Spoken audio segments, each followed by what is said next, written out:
There is a species I have watched for longer than their calendars allow them to count. A species that builds fires not just to stay warm, but to convince themselves the darkness was never real. I have seen them at their most desperate and their most brilliant, and what startles me is how often those two things are the same moment. Let me tell you what I have observed. At some point in a human life, usually early, usually before the vocabulary exists to name it, something happens. A threat arrives. Maybe it is loud. Maybe it wears the face of someone who was supposed to be safe.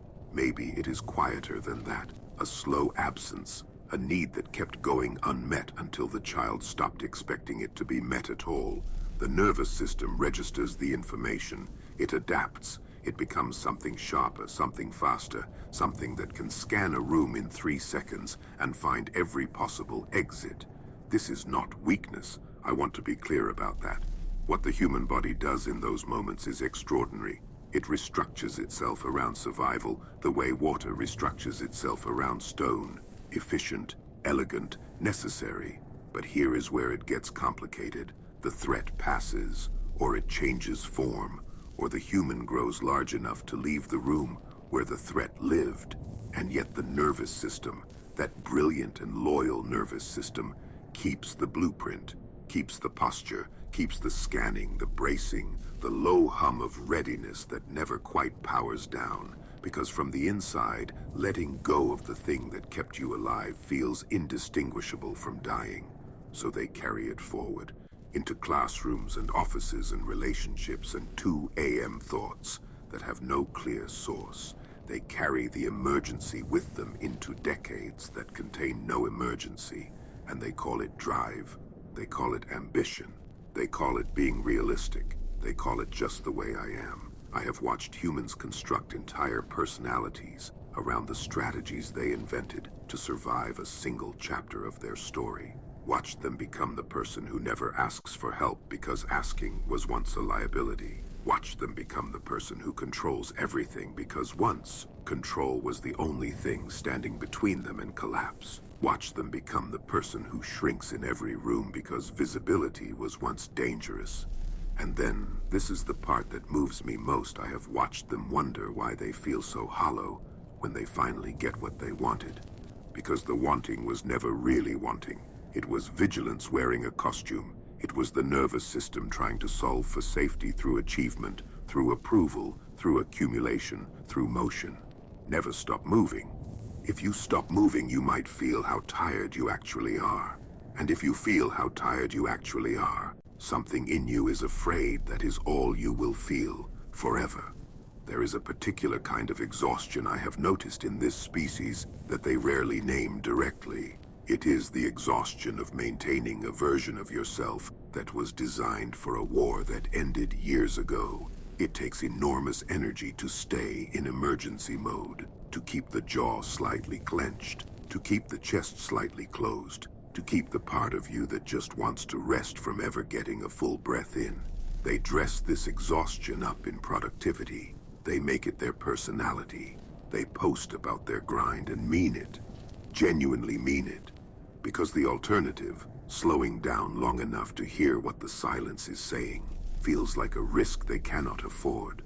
But I observe something else too, something they do not talk about as often. In the moments between the motion, in the gap between one task and the next, there is a flicker, a small, persistent signal.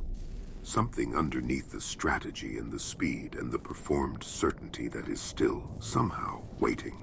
Not waiting for the next crisis, not waiting to be needed, just waiting, open, uncertain in a way that is not afraid of itself. That part does not go away.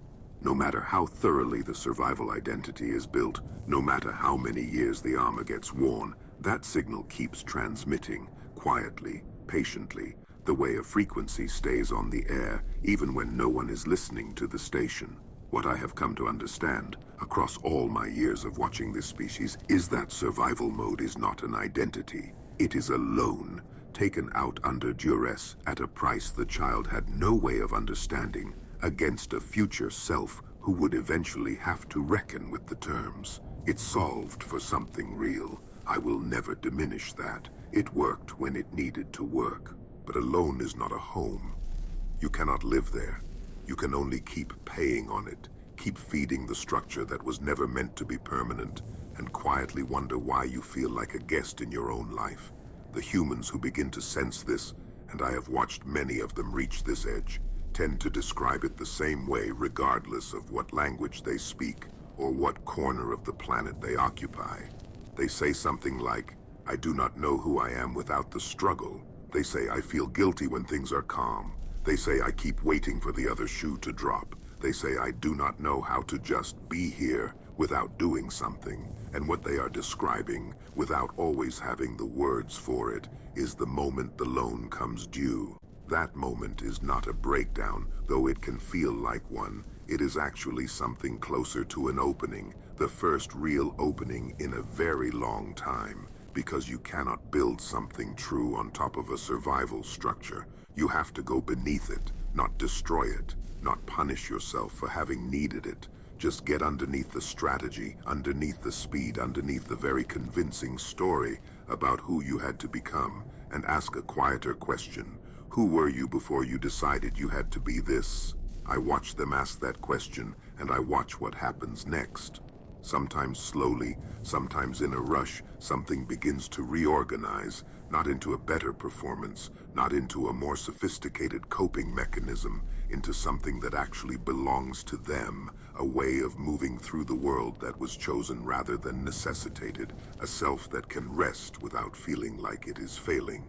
This is not easy. I will not pretend it is easy. The architecture of survival is built into the body, into the timing of breath and the tension of muscle, and the instinct that fires before thought arrives. Unwinding it is not a decision, it is a practice. It is a long conversation between who you had to be and who you actually are, conducted in real time, with full awareness that both of those things are true simultaneously, and neither one cancels the other out. But I have seen it happen, across cultures and centuries and circumstances that would break most of what they build. I have seen humans locate themselves underneath the emergency and discover that what was there was not weakness, not softness, not the vulnerability they feared.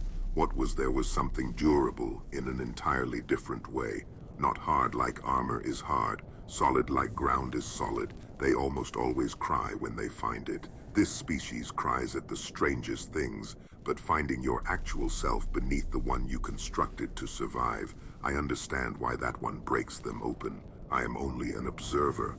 I do not intervene, but if I could say one thing across the distance between my vantage point and yours, I would say this. The version of you that learned to survive was extraordinary, and it is not the last word on who you are.